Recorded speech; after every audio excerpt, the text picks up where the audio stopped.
علیہ السلام پڑھتے ہیں. بسم اللہ الرحمن الرحیم. اللہم کل ولیک الحجۃ بن الحسن صلواتک علیہ وعلی آبائہ فی هذه الساعة وفی کل ساعة ولیا وحافظا وقائدا وناصرا ودلیلا وعینا حتی تسکنہ ارضک طوعا وتمتعه فيها طويلا. صلوات پڑھ دیں محمد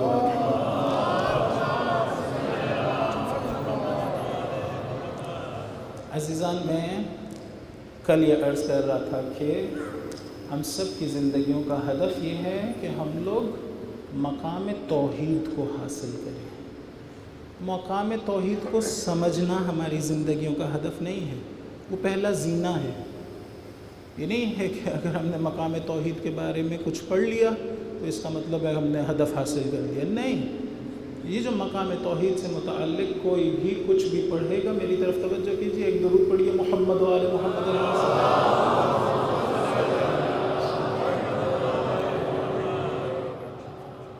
پھر بھی ایک درود پڑھ دیں محمد و آل محمد.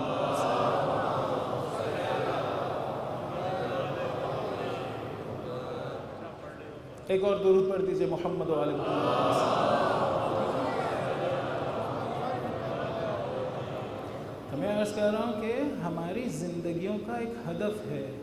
وہ ہدف کیا ہے؟ مقام توحید کو حاصل کرنا، اسے سمجھنا نہیں. سمجھنا پہلا زینہ ہے اس کی طرف متوجہ ہونے کے لیے، اور پھر رستے میں قدم اٹھانے کے لیے. خالی سمجھنا، میں بارہا یہ باتیں کر چکا ہوں، خالی سمجھنا اس کے لیے مسلمان ہونا ضروری نہیں ہے. خدا پر اعتقاد رکھنا بھی ضروری نہیں ہے. وہ کتاب جس میں اس سے متعلق بحث لکھی ہوگی کوئی بھی پڑھ لے تو اسے کچھ نہ کچھ تو سمجھ آ ہی جائے گا. ہر ایک شخص کو مختلف سمجھ آئے گا، لیکن کچھ نہ کچھ تو سمجھ آئے گا. ممکن ہے ایک شخص کو ساری بحث سمجھ آ جائے، وہ کسی سے مباحثہ کرے، ایک عالم دین سے جا کے سمجھے اور اس کے بعد اسے سمجھ بھی آ جائے، اور پھر بھی ابھی ایمان نہ لایا ہو، تو کیا ہم کہیں گے اس نے زندگی کا ہدف حاصل کر لیا؟ نہیں، زندگی کا ہدف بحث کو سمجھنے سے حاصل نہیں ہوتا. میں پچھلے سال اس سے متعلق گفتگو کر چکا ہوں، نہیں دہراؤں گا. ہم لوگ جتنے کمالات انسانی ہیں انہیں سمجھنے کے لیے پیدا نہیں ہوئے، انہیں حاصل کرنے کے لیے پیدا ہوئے. کمال انسانی کو سمجھ لینا اور بات ہے، کمال انسانی کو حاصل کر لینا اور بات ہے. اگر ہمارے خاندان میں ایک بہت اچھا بندہ ہو، ایک جوان ہو جو بہت اچھا انسان ہے، یا ہمارے علاقے میں، وہ کیا ہوتا ہے؟ اس نے بہت سی اچھی باتوں کو سمجھا ہوا ہوتا ہے بس، یا نہیں، اس نے بہت سی خصوصیات اور کمالات انسانی کو حاصل کیا ہوتا ہے. وہ اچھا تب ہوتا ہے کہ جب ان کمالات کو حاصل کرے. کمالات کو سمجھ لینے سے تو کچھ نہیں ہوتا ہے، کمالات کو سمجھ لینا کافی نہیں. اسی طرح سے توحید ہے. توحید کو سمجھ لینے سے میری زندگی نہیں بدلے گی. مجھے اگلا قدم اٹھانا ہوگا، مجھے اگلے قدم پر جانا ہوگا. خدا نے مجھے اس کے لیے بنایا ہے. خدا نے مجھے، میں کوشش کروں گا بعد میں اس سے متعلق گفتگو ہو، صرف ابھی عنوان کی حیثیت سے. علماء نے کہا انسان کی زندگی کا ہدف یہ ہے کہ انسان حقیقی اعتبار سے، وجودی اعتبار سے، کانسیپٹس میں نہیں، اپنی سول میں، انٹولوجیکلی، ان ریئل، خداوند متعال کی صفات کا آئینہ بنے. ہم نے بھی صفات کی جلوگاہ بننا ہے، نہایت نچلے درجے سے. ان سے مقایسہ نہیں ہو سکتا، نہایت نچلے درجے سے بنیں گے ان کے مقابلے میں، لیکن ہدف یہی ہے. ان کی جلوگاہ کی یا ان کے صفات کی یا خدا کی، فرق نہیں پڑتا ہے. وہی کام جو انہوں نے اپنے اصحاب کے ساتھ کیا. حضرت سلمان فارسی، حضرت مقداد، حضرت عمار، یہ لوگ کیا تھے؟ ان لوگوں کے ذہن میں کانسیپٹس نہیں تھے، یہ خود آئینہ بنے تھے خدا اور اہل بیت کی صفات کا. خود آئینہ بنے تھے. سلمان منا اہل البیت کا مطلب کیا ہے؟ یعنی وہ جو تمام صفات ہیں اہل بیت کی، سلمان ان کے لیے آئینہ بن گئے ہیں. کوئی جاننا چاہتا ہو اہل بیت کیسے ہیں، سلمان کو دیکھ کے اندازہ ہو جائے گا. حقیقی بات ہے. ہم ان مجلسوں میں آتے ہیں، درست ہے، ثواب اپنی جگہ موجود ہے، لیکن شاید یہ ہماری زیادہ بڑی ذمہ داری ہے کہ ہم یہ بات پہنچائیں، سنیں، مباحثہ کریں اور اس کے بارے میں غور و فکر کریں۔ ایک درود پڑھ دیں محمد و آل محمد علیہ السلام۔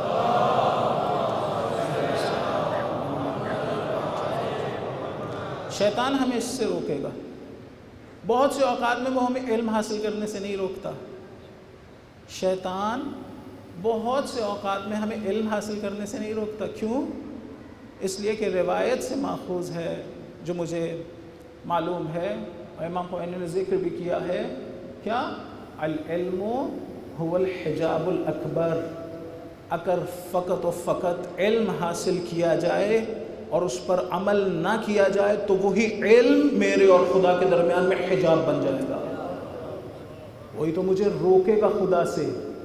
وہی علم، قرآن کا علم، حدیث کا علم، اگر میں اگلے مرحلے میں نہیں جا رہا ہوں، یہی مجلسوں میں جو حاصل ہوتا ہے اسی علم کی بات کر رہا ہوں۔ اگر میں اگلے مرحلے میں نہیں جا رہا اور فرض کریں میں نے بہت زیادہ کتابیں پڑھ لی ہیں، تو اب وہ جو علم حاصل کیا ہے وہ مجھے روکنا شروع ہو جائے گا خدا سے، میرے اور خدا کے درمیان میں حجاب بن جائے گا۔ لہٰذا خالی علم اس کی کوئی اہمیت نہیں رہے گی اس راستے میں قدم اٹھانے سے۔ خوب اگر ایک طاقت ہے شیطان جو مجھے روک رہا ہوگا تو کوئی طاقت ہونی چاہیے نا جو مجھے کھینچ رہی ہو۔ آپ سوچئے تو صحیح، خدا نے مجھے اس سمت میں بلایا ہے، کہا ہے مجھے کہ آؤ، اور کوئی طاقت تو ہونی چاہیے جو مجھے لے کر جائے۔ ایک طرف سے روکنے والا تو موجود ہے، اور اس روکنے والے کی بھی یہ خصوصیت ہے کہ جب چاہتا ہے جہاں مرضی پہنچ جاتا ہے۔ ایک ہی لمحے میں ہزاروں، لاکھوں، کروڑوں، اربوں لوگوں کو گمراہ کر رہا ہوتا ہے، وہ اور اس کے گماشتے۔ تو کوئی ایک ایسا تو ہونا چاہیے کہ ایک ہی لمحے میں لاکھوں، کروڑوں، اربوں کو ہدایت بھی دیتا ہو۔ خدا کی بھی تو جنود ہونی چاہیے، خدا کا بھی تو لشکر ہونا چاہیے۔ تو میں نے عرض کیا 2 قسم کے لشکر ہیں، کون سے؟ ایک حجت باطنی جو خدا نے سب کو دی، عقل، اور ایک حجت ظاہری، انبیاء، اولیاء، اوصیاء، کتابیں، یہ سب کے سب مجھے خدا کی طرف لے جانے کے لیے آئے، اور اس طرف سے وہ مجھے روک رہا ہے۔ خدا نے کہا حضور سے آپ سب کو مومن نہیں بنا سکتے، وہ جو مومن بنیں گے بھی وہ بھی ایسے مومن نہیں ہوں گے سارے کے سارے کہ ان میں شرک نہ ہو۔ مجھے بنایا اس درجے کے لیے جہاں کوئی شرک نہ ہو، مجھے بنایا اس کے لیے، لیکن اکثر لوگ، قرآن نے کہا وَمَا يُؤْمِنُ أَكْثَرُهُمْ إِلَّا وَهُمْ مُشْرِكُونَ، اکثر لوگ ایسے ہوتے ہیں کہ وہ ایمان بھی رکھتے ہیں اور شرک بھی۔ اپنی طرف ہم دیکھ لیں، توجہ کر لیں، کیا کر رہے ہوتے ہیں زندگی میں؟ بہت سی اوقات میں زندگی کا اکثر حصہ ہم خدا سے کٹے ہوئے گزارتے ہیں، خدا کے ساتھ جڑے ہوئے نہیں گزارتے ہیں۔ کھانا کھا رہے ہوتے ہیں، یہ سوچ رہے ہوتے ہیں کہ یہ کھانا مجھے طاقت دے گا، پانی پیتا ہوں یہ سوچ کے کہ یہ پانی میری پیاس بجھا دے گا۔ یہ حقیقی توحیدی نگاہ نہیں ہے۔ مجلس پڑھ رہا ہوں، سوچ رہا ہوں کہ شاید میں کسی کو کوئی علم دے دوں گا، نہیں۔ یا وہ جس کے پاس کوئی جاب کرتا ہے وہ سوچے کہ میں اس کو پیسے دیتا ہوں، اس کو رزق دیتا ہوں، یا اپنے بچوں کو۔ یہ حقیقی توحیدی نگاہ نہیں ہے۔ توحیدی نگاہ کیا ہے؟ توحیدی نگاہ یہ ہے کہ خدا پانی کے ذریعے سے میری پیاس بجھاتا ہے۔ پانی میری پیاس نہیں بجھاتا، خدا پانی سے کہتا ہے میری پیاس بجھا، یعنی حقیقت میں خدا ہے جو پیاس بجھاتا ہے، حقیقت میں خدا ہے جو طاقت دیتا ہے، حقیقت میں خدا ہے جو رزق دیتا ہے۔ جب میں بچوں کو جا کے گھر میں کھانا کھلاتا ہوں، کھانا لے کر جاتا ہوں، تو میں ان کا رازق تو نہیں ہو جاتا نا، خدا میرے ذریعے سے انہیں رزق دیتا ہے۔ حقیقی توحیدی نگاہ یہ۔ شہید مطہری شہید ہوئے تو امام خمینی نے کہا کہ اس شہید کا خون اسلام کی نصرت کر رہا ہے، یا شہید نے اپنے خون سے اسلام کی نصرت کی۔ فوراً جملہ پلٹا، کہا خدا نے اس شہید کے خون سے اپنی نصرت کی ہے۔ نصرت کرنے والا خدا ہے۔ دیکھیں ہم میں اور ائمہ میں کیا فرق ہے۔ جب وہ ایک کام کر رہے ہوتے تھے، ہر چیز دیکھ رہے ہوتے تھے، کیا کہتے تھے؟ وَمَا رَأَيْتُ شَيْئًا إِلَّا وَرَأَيْتُ اللَّهَ قَبْلَهُ وَبَعْدَهُ وَمَعَهُ، میں کسی چیز کو نہیں دیکھتا مگر یہ کہ اس سے پہلے، اس کے بعد اور اس کے ساتھ خدا کو دیکھ رہا ہوتا ہوں۔ ہم لوگ کیا کر رہے ہوتے ہیں؟ ہم لوگ ہر کام کر رہے ہوتے ہیں اور اکثر اوقات میں خدا سے کٹے ہوئے تھے۔ بس یہ جب خدا سے کٹے ہوئے ہوتے ہیں، اس لمحے میں اگر ہم اپنے آپ کی طرف توجہ کر رہے ہوں، خدا سے کٹ کے دیکھ رہے ہوں، اپنے آپ کو کاٹ کر دیکھ رہے ہوں، تو یہی ایک نوع شرک ہے۔ ایسا نہیں ہے کہ میں تو کوئی استقلال، جس کی ذات اس کی اپنی نہ ہو، اس کی صفات اپنی ہو سکتی ہیں؟ جس کی ذات اس کی اپنی نہ ہو، اس کے افعال اپنے ہو سکتے ہیں؟ نہیں۔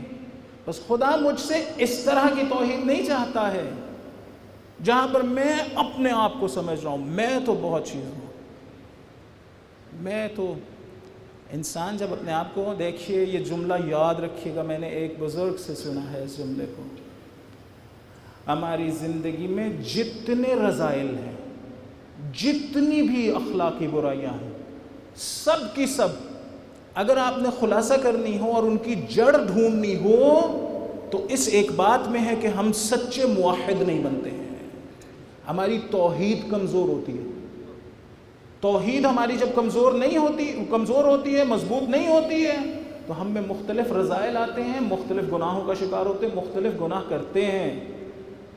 مثلا ایک شخص حسد کرتا ہے، اس کا سبب کیا ہے؟ اس کی علت کیا ہے؟ اس لیے کہ اس کی توحید کمزور ہے۔ ایک شخص تکبر کرتا ہے، اس کی علت کیا ہے؟ اس لیے کہ اس کی توحید کمزور ہے۔ ایک شخص عجب کرتا ہے، اس کی علت کیا ہے؟ اس کی توحید کمزور ہے۔ آپ مجھے رذائل اخلاقی گنتے چلے جائیے، میرا ایک ہی جواب ہوگا، توحید کمزور ہے، توحید کمزور ہے، توحید کمزور ہے۔ کیسے؟ اگر کوئی شخص حسد کرتا ہے تو اس سے کیسے ثابت ہوتا ہے کہ اس کی توحید کمزور ہے؟ ایسے ثابت ہوتا ہے کہ حسد کا مطلب کیا ہے؟ حسد کا مطلب یہ ہے، دیکھیے اگر میں ان اخلاقی مباحث سے متعلق گفتگو کروں گا تو آپ سمجھ لیجئے کہ انہی رذائل سے چھوٹنا، ان کو چھوڑ دینا اور ان سے چھٹکارا حاصل کرنا، یہ غیبت میں ہماری ذمہ داری ہے۔ توجہ کریں، اس ایک مطلب کو بھی یاد رکھیے گا ہمیشہ کے لیے۔ ہمارے استاد نے فرمایا، امام زمان علیہ السلام ظہور فرمائیں گے۔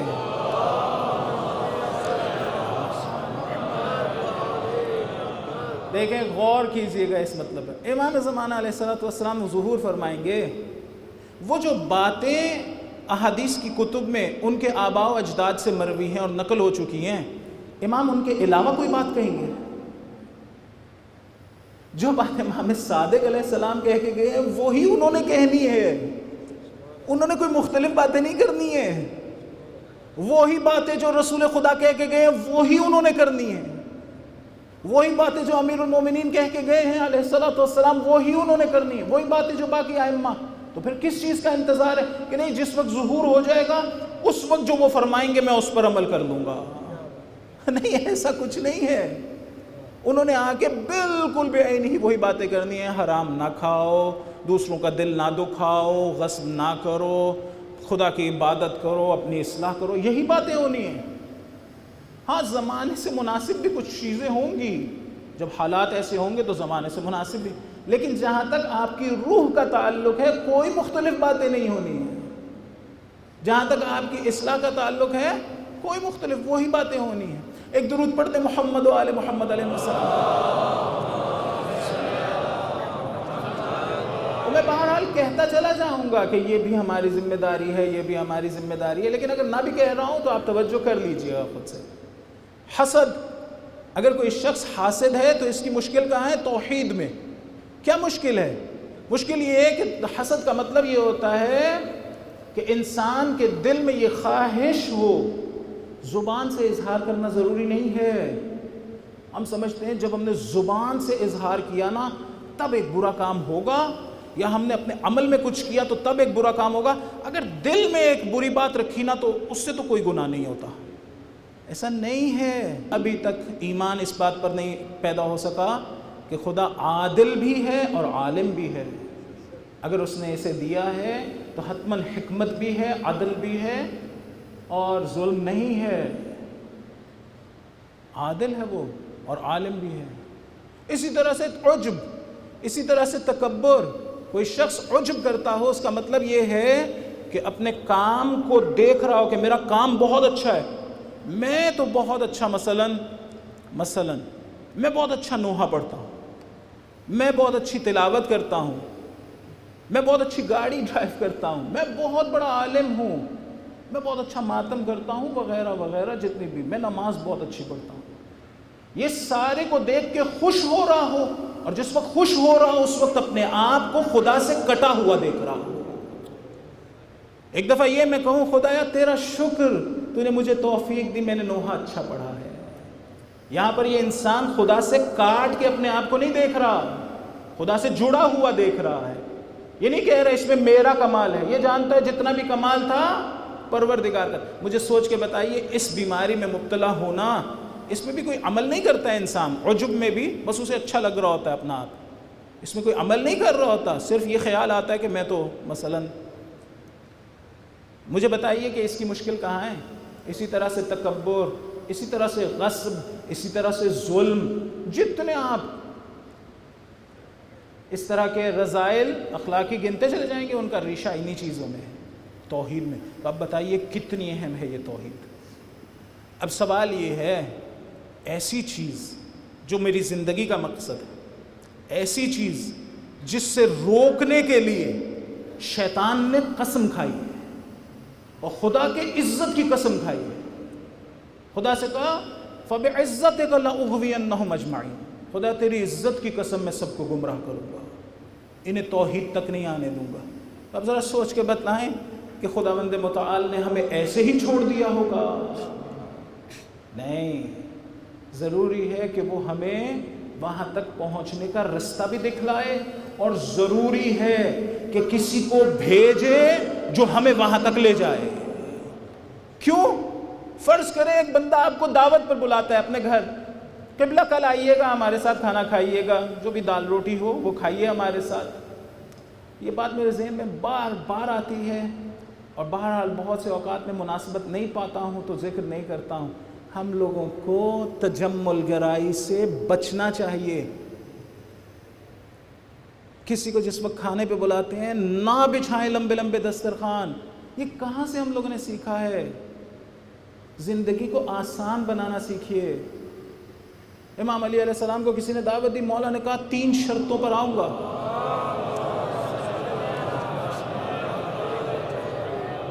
ایک ہمیں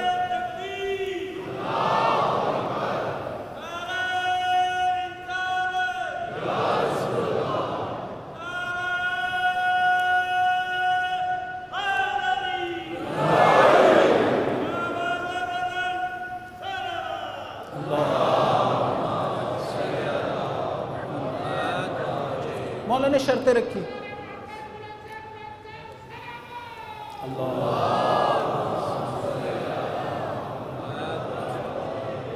مولا نے شرطیں رکھی۔ مولا نے کہا کہ ایک تو یہ کہ تم باہر سے کچھ نہیں لاؤ گے، دوسرا یہ کہ جو خود کھاتے ہو وہ بناؤ گے، تیسرا یہ کہ تمہارے گھر والوں کے لیے مشقت نہ ہو۔ تمہارے گھر والوں کے، ہم لوگ کیا کرتے ہیں، وہ ایک دعوت رکھ دی اور گھر والے بیچارے جو ہے صبح سے لے کے شام تک مشقت میں۔ یہ درست نہیں ہے عزیزان، یہ درست نہیں ہے۔ کب تبدیل کریں گے؟ کیوں ہم یہ کام کر رہے ہوتے ہیں؟ پھر ایک مرتبہ بہت سے اوقات میں دیکھیں چھپی ہوئی بعض اوقات ہم میں کمیاں ہوتی ہیں، ہماری توجہ نہیں ہوتی، بہت سے اوقات میں صرف اس خاطر کر رہے ہوتے ہیں کہ یہ ہم سے خوش ہو جائے، یا مثلاً ایک اچھا امپریشن آ جائے۔ اس پہ امپریشن اچھا ضروری ہے یا نہیں؟ آپ یہ دیکھیں کہ ایسی دعوت کروں جس سے میرا خدا بھی خوش ہو رہا ہو کہ تم نے ایک ایسی دعوت کی ہے۔ اس پہ امپریشن اچھا جما کے کیا ملے گا مجھے کیا ملے گا؟ آپ نے کبھی سوچا انسان ریا کیوں کرتا ہے؟ کیوں ریاکاری کرتا ہے؟ مثلا میں بہت اچھی طرح سے نماز پڑھنا شروع کروں آپ کے سامنے، ایسے ایک دردناک آواز میں آپ کو جو ہے وہ بڑی اچھی لگے، واضح واہ قبلہ تو بڑی اچھی نماز پڑھ رہے ہیں۔ کیوں ایسا کر رہا ہوں گا؟ اس لیے کہ میرا وجود بہت چھوٹا ہے، کمزور سا وجود ہے، میں آپ کو امپریس کرنا چاہتا ہوں۔ کیوں آپ کو امپریس کرنا چاہتا ہوں؟ اس لیے کہ مجھے آپ سے کسی فائدے کی توقع ہے۔ وہ فائدہ یا تو کوئی مادی فائدہ ہوگا، اکثر مادی ہی ہوگا. مادی فائدہ ہوگا وہ یہ ہو سکتا ہے کہ مثلاً آپ ایک متاثر ہو کے میرے لیے کوئی تحفہ لے آئیں گے مثلاً, یا جا کے لوگوں کو بتائیں گے واہ جی واہ قبلہ تو ایسے نماز پڑھ رہے تھے. آپ کو امپریس کر رہا ہوں. کیوں؟ اس لیے کہ توقع رکھتا ہوں کہ آپ مجھے کچھ دے سکتے ہیں. یہ دیوار کے سامنے اچھی طرح سے نماز کیوں نہیں پڑھتا میں؟ یہ ممبر کے سامنے, اس کے سامنے ریاکاری کیوں نہیں کرتا؟ اس لیے کہ مجھے یقین ہے کہ یہ لکڑی کا ممبر یہ مجھے کوئی فائدہ نہیں دے گا. یہ لوگوں کو جا کے نہیں بتائیں گے. فرض کریں یہ جگہ خالی ہو, صرف یہ ممبر ہو اور میں ہوں, اس ممبر نے جا کے کسی کو نہیں بتانا کہ مولوی صاحب بڑی اچھی نماز پڑھ رہے تھے, یا دیوار نے جا کے کسی کو نہیں بتانا. تو مجھے یہ توقع نہیں ہے کہ اس نے مجھے فائدہ دینا ہے, اور مجھے آپ کے سامنے ریاکاری کرنے کی اس لیے ضرورت پیش آئی کہ مجھے توقع ہے کہ پھر آپ جا کے لوگوں کو بتائیں گے, بالآخر ایک خوشی محسوس ہوگی. خدا دے یہ فائدہ دینے والے ہم لوگ ہیں, ایک دوسرے کو ہم فائدہ دیتے ہیں. ایک مرتبہ پھر مشکل کہاں ہے؟ توحید میں. فائدہ نفع نقصان خدا کے ہاتھ میں ہے, انسانوں کے ہاتھ میں تو نہیں ہے. آپ اٹھا کے دیکھیے دعائیں, من الذی وضع. ایک درود پڑھ دیں محمد و آل محمد.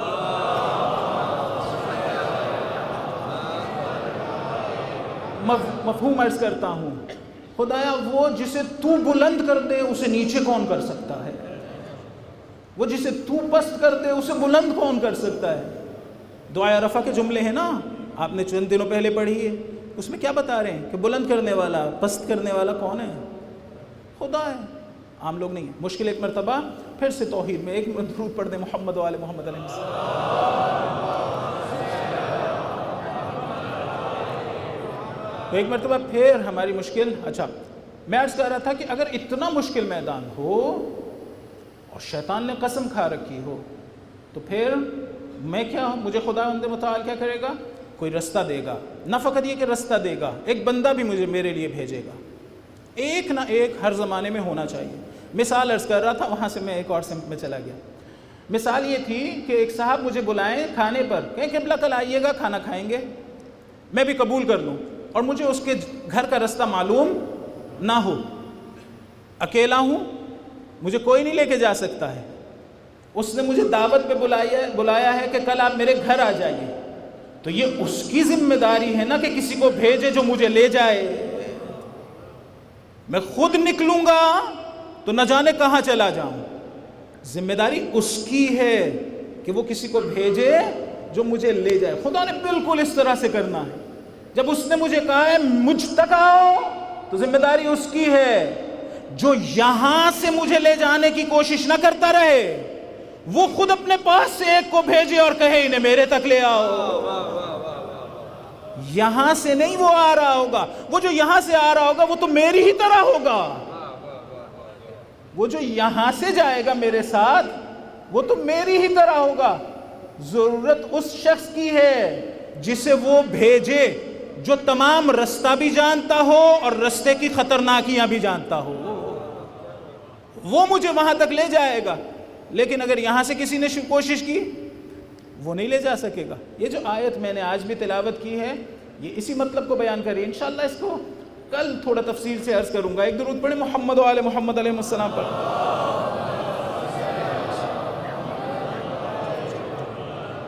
اتنا عظیم مرتبے کی طرف مجھے بلایا ہے, اور ایسا عظیم مرتبہ جس میں وہ مجھ سے ذرہ برابر بھی شرک قبول نہیں کرے گا, ذرہ برابر بھی. روایت میں خداوند متعال بہت باغیرت ہے. ذرا سی ملاوٹ کروں تو خداوند متعال کہتا ہے کہ یہ مجھے قبول نہیں ہوگا. اچھے کاموں کو چھپا کر کرنا چاہیے. فرض کریں ایک انسان ایک اچھا کام چھپا کر کرے تو اس کو دگنا اجر ملے گا, ایک اس کام کا اور ایک اسے چھپانے کا. روایت میں اگر وہ کسی کو ایک مرتبہ بتائے تو فرشتے یہ کاٹ دیتے ہیں کہ اس نے چھپا کے کیا تھا, ایک ثواب رہ گیا.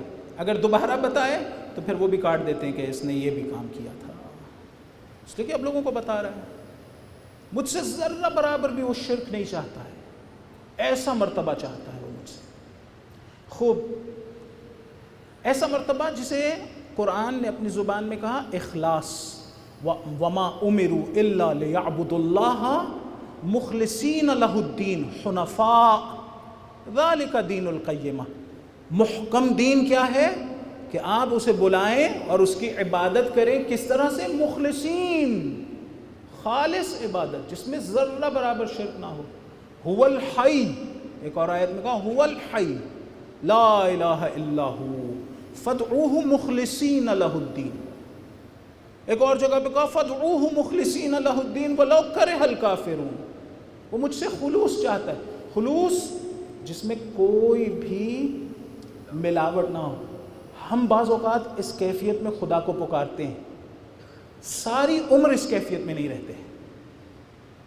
خدا چاہتا ہے ہم ساری عمر اس کیفیت میں رہیں، یہ کیفیت ہمارے وجود کا حصہ ہو جائے. کہاں ہم اس طرح سے پکارتے ہیں خدا کو خلوص سے؟ آپ کی زندگیوں میں وقت گزرا ہوگا، میری زندگی میں گزرا ہے. بہرحال خدا ایسے مراحل میں انشاءاللہ توفیق دے کہ اس کے دین کے ساتھ اور اس کے ساتھ ہم جڑے رہیں. مثلاً آپ کا بیٹا، جوان بیٹا بیمار ہو جائے،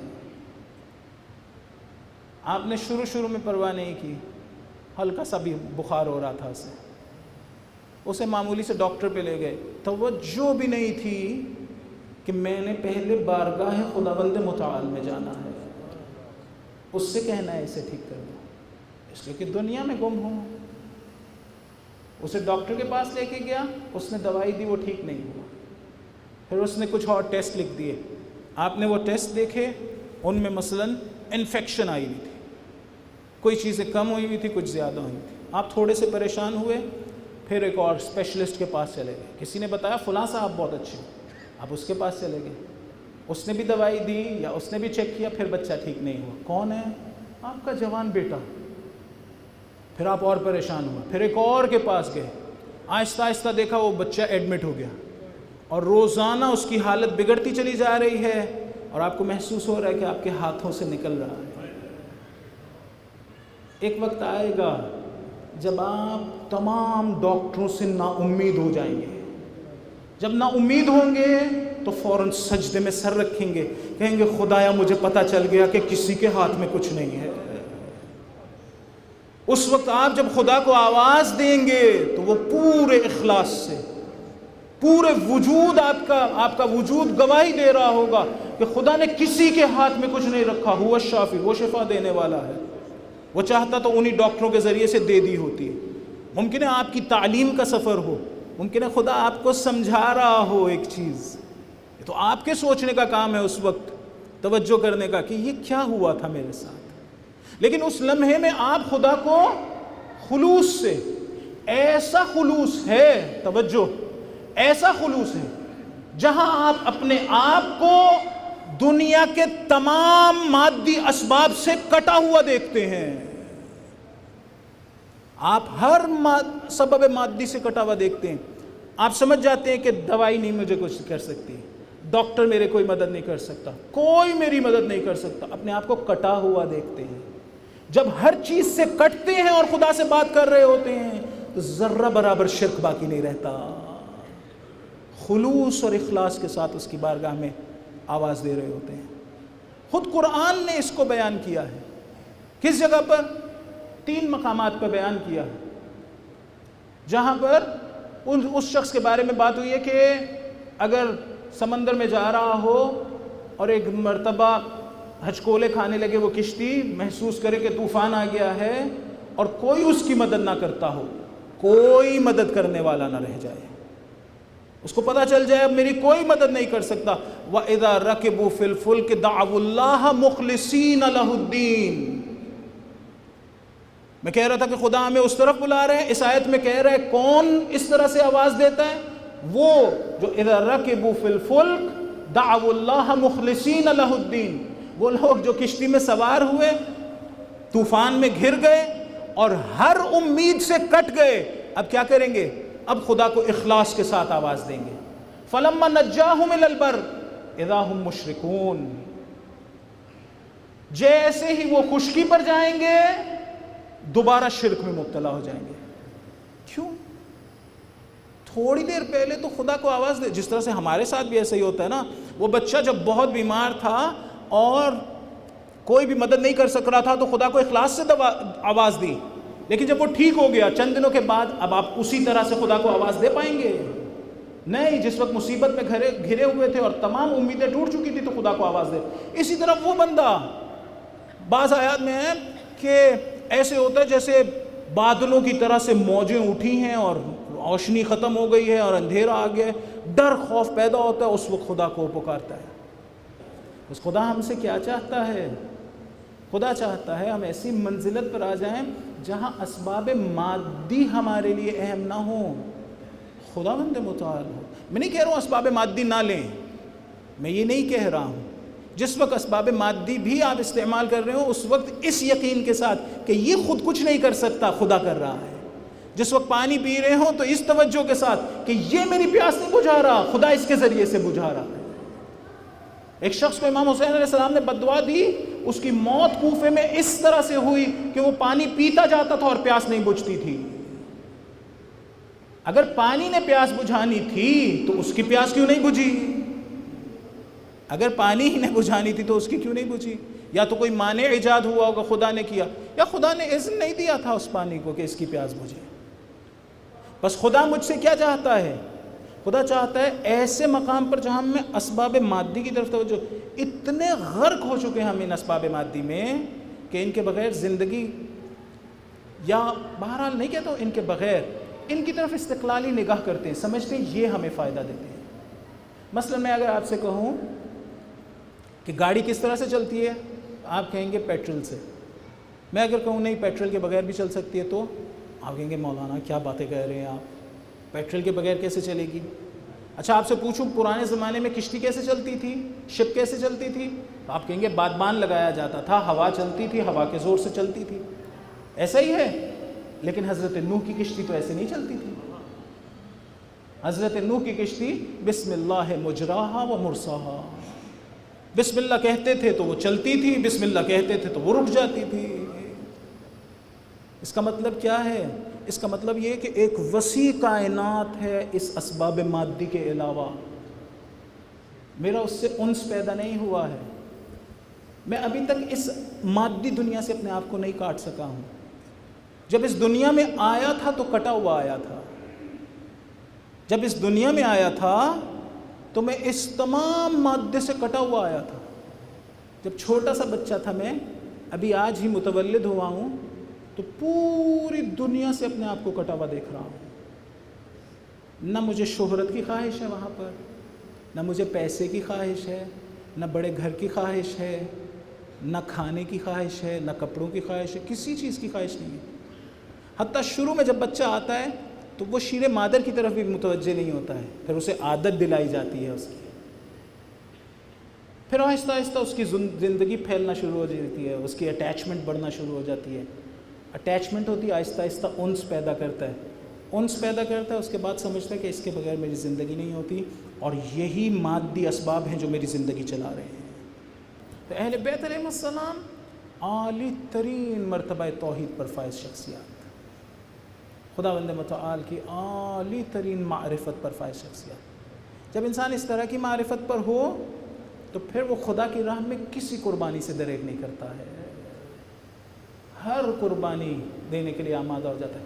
میں نہیں کہہ رہا ہوں اس قربانی کے دیتے وقت اسے کوئی دکھ نہیں ہوتا ہے، نہیں دکھ ہو رہا ہوتا ہے، وہ دکھ بھی پاک اور الہی ہوتا ہے. مثلا حضرت علی اکبر علیہ السلام کی شہادت پر امام حسین علیہ السلام کا دکھ کیا تھا؟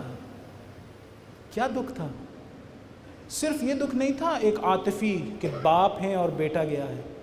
کہہ رہے تھے اللہم اشہد علی ہؤلاء القوم فقد برز الیہم غلام اشبہ الناس بنبیک.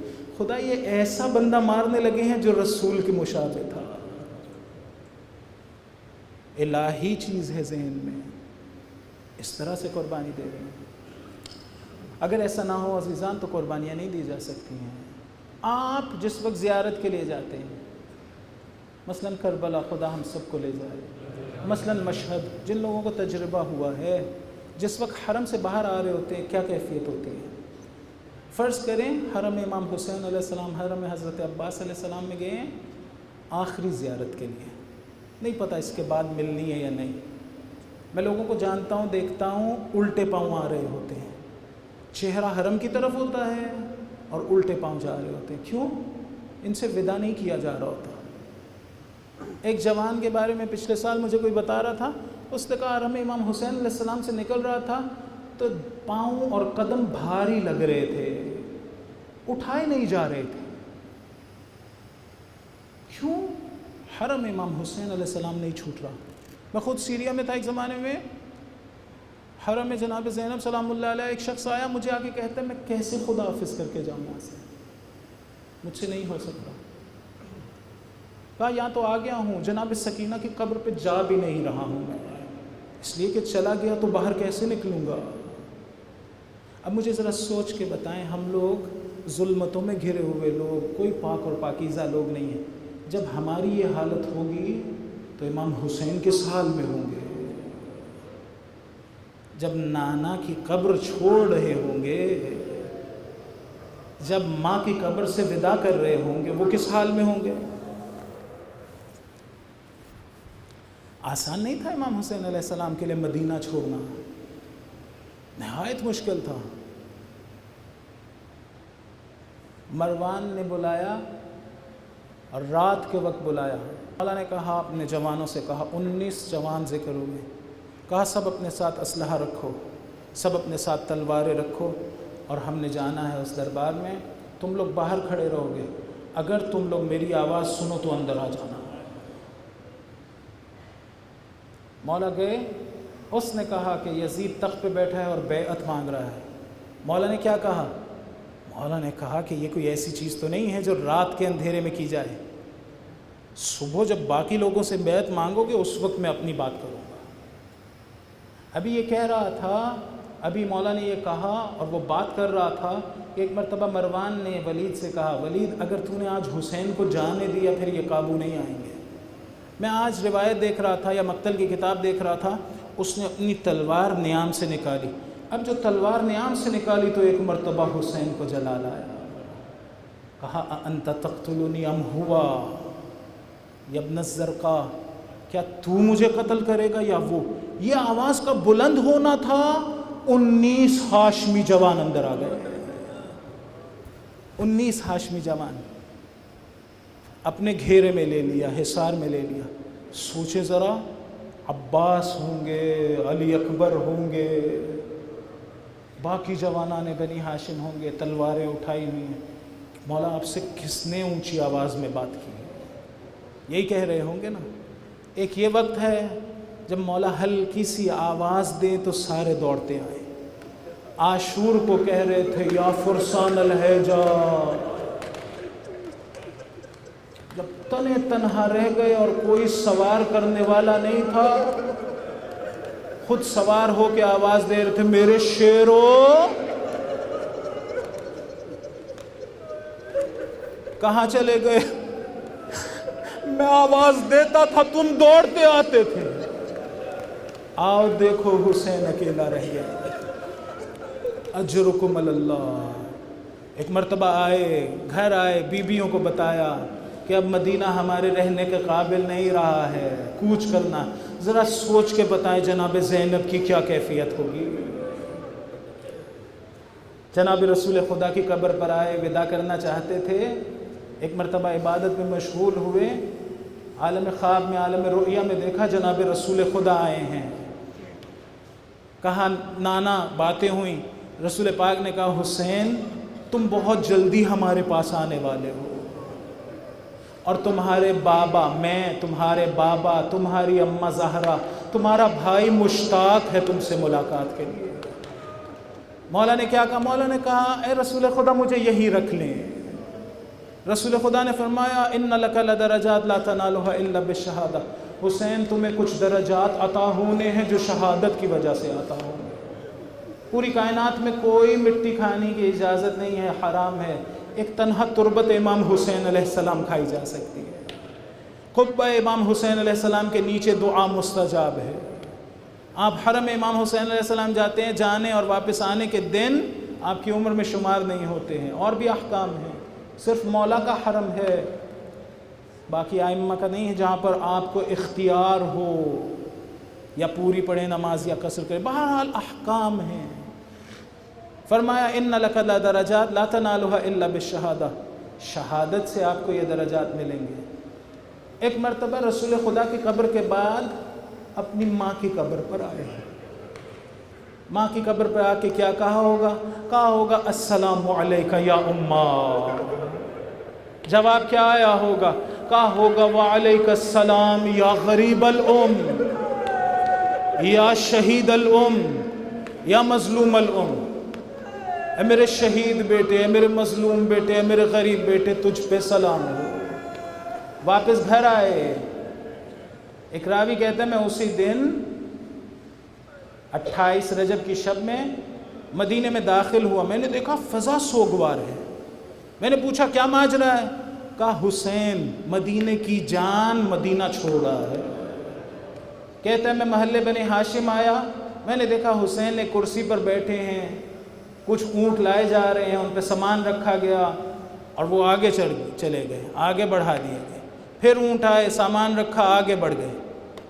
جب سب اونٹوں پہ سامان لاد دیا گیا، اتنے میں کچھ اونٹ آئے اور کچھ بیبیاں سوار ہوئیں، شاید مولا کے گھر کی کنیزیں تھیں۔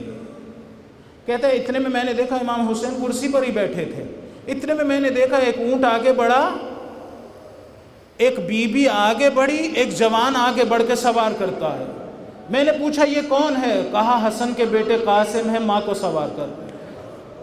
امام کرسی پر بیٹھے، ایک اور بیوی آگے بڑھی، ایک اور جوان آگے بڑھا، امام کرسی پہ بیٹھے۔ کہا اتنے میں نے دیکھا ایک بیوی کا باہر آنا تھا، ایک طرف سے عباس آئے، ایک طرف سے علی اکبر آگے بڑھے، ایک طرف سے قاسم آئے ہوں گے، حسین کرسی چھوڑ گئے۔ میں نے پوچھا یہ کون ہے؟ کہا علی کی بڑی بیٹی زینب ہے۔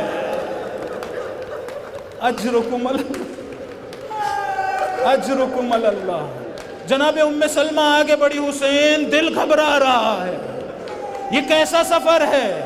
حسین تمہیں یاد ہے تم چھوٹے سے تھے، رسول حجرے میں گئے، کہا کسی کو اندر نہ آنے دیں، تم آئے دوڑ کے اندر چلے گئے، حضور نے منع نہیں کیا، تھوڑی دیر بعد شاید رونے کی آواز سنی تھی۔ ایک مرتبہ میں اندر گئی تو کیا دیکھا؟ اپنی گود میں بٹھا رکھا ہے، یا شکم پہ یا سینے پہ بٹھایا، اور گریہ کر رہے ہیں۔ میں نے پوچھا خیر ہو؟ فرمایا جبرائیل نے کہا تمہیں یہ بیٹا بڑا اچھا لگتا ہے۔ میں نے کہا 3 دن کا پیاسا ذبح کر دیا حسین۔ پھر کہا جبرائیل نے مٹی دی تھی، حسین کہیں یہ وہی سفر تو نہیں ہے؟ فرمایا ہاں بی بی، اب جاؤں گا تو واپس نہ آ سکوں گا۔ بی بی نے عاشور کو کس حال میں دیکھا رسول آئے ہیں، سر پہ عمامہ نہیں ہے، آستینیں الٹی ہوئی ہیں، غبار آلود ہیں۔ پوچھا مولا کہاں سے آ رہے؟ کہا میں اپنے بچے کی قبر کھود رہا تھا۔ آج کے دن کربلا میں وارد ہوئے، ایک ایسا مقام آیا جہاں گھوڑے رک گئے، ایک گھوڑا تبدیل کیا، دوسرا تبدیل کیا، گھوڑے آگے نہیں بڑھ رہے، 7 یا 8 گھوڑے تبدیل کیے، گھوڑے آگے نہیں بڑھتے تھے۔ مولا نے ایک مرتبہ پوچھا اس جگہ کا کیا نام ہے؟ کہا قادسیہ۔ کہا کوئی اور نام؟ کہا نینوا۔ کہا کوئی اور نام؟ کہا شاطئ الفرات۔ کہا کوئی اور نام؟ کہا کربلا۔ امام نے کہا اعوذ باللہ من کرب و بلا۔ بہنیں دیکھ رہی ہیں حسین مٹی اٹھا کر سونگ رہے ہیں، کیا سونگ رہے ہوں گے؟ ایک مرتبہ کہا ہا ہنا ذبح اطفالنا، یہ وہ جگہ ہے جہاں ہمارے بچے ذبح کیے جائیں گے۔ ہا ہنا سفک دماءنا، یہ وہ جگہ ہے جہاں ہمارا خون بہایا جائے گا۔ شاید مٹی سے بچوں کے خون کی خوشبو آ رہی ہے۔ ہا ہنا حد کو حریمنا، یہ وہ جگہ ہے جہاں ہماری حرمت کو پامال کیا جائے گا۔ جناب ام کلثوم کہتی ہیں بھیا دل گھبرا رہا ہے، دل گھبرا رہا ہے۔ وہیں پر پڑاؤ ڈالا، سب بیویوں کو جمع کیا۔ مقتل کہتی ہے ایک مرتبہ بیویوں کو دیکھتے تھے اور گریہ کرتے تھے۔ بیویوں نے حسین کو گریہ کرتے ہوئے دیکھا تو گریہ کر رہی تھی۔ ایک یہ دن ہے جب جناب زینب اپنے بھائیوں کے ساتھ کربلا میں داخل ہوئی ہیں، ابھی حسین ہیں، بچے ہیں. ایک دن 11 محرم کا ہوگا جب یہاں سے جانا چاہتی ہوں گی. جب مدینے سے چلی تھی تو کیا کیفیت تھی؟ حسین نے کرسی چھوڑی تھی، علی اکبر آگے بڑھے تھے، عباس آگے آئے تھے، جناب قاسم نے گھٹنا ٹیکا ہوگا. 11 محرم کو کیا کیفیت تھی؟ ایک مرتبہ مقتل سے اونٹ گزارے جا رہے تھے، اپنے آپ کو اونٹ کی اونچائی سے زمین پر گرایا، ہاتھ بندھے ہوئے تھے.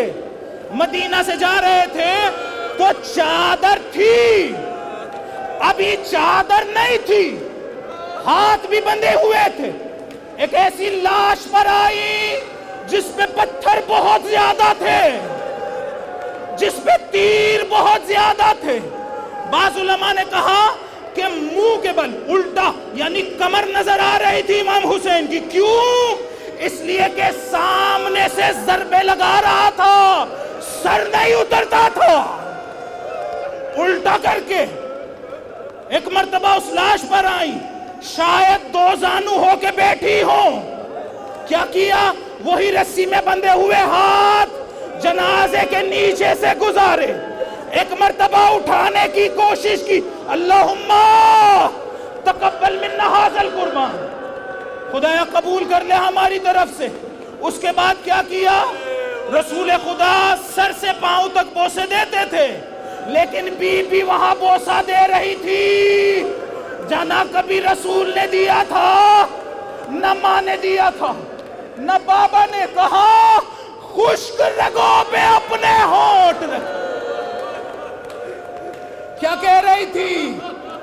حسین میرے اختیار میں ہوتا میں تمہیں چھوڑ کے کبھی نہ جاتی. تھوڑی سی دیر ہو گئی، بھائی کی لاش سے کیسے اٹھے؟ تھوڑی سی دیر ہوئی، ظالم نے تازیانہ اٹھایا، بی بی پہ برسانا شروع کیا. چھوٹی سی بچی آگے بڑھی، بابا دیکھ رہے ہو پھوپھی کو مارا جا رہا ہے. ایک مرتبہ عمر سعد نے کہا سب کو سوار کیا جائے، قافلے نے چلنا ہے. ایک مرتبہ شاید جلال آ گیا، عمر سعد ہم رسول کی بیٹیاں ہیں، کوئی ہمیں ہاتھ نہیں لگا سکتا. سب بیویوں کو سوار کیا. جب سب کو سوار کر لیا، اکیلی رہ گئی علی کی بیٹی. ایک مرتبہ فرات کا رخ کیا، عباس میں مدینے سے جا رہی تھی نا، تم نے بڑھ کے سوار کیا تھا، آؤ دیکھو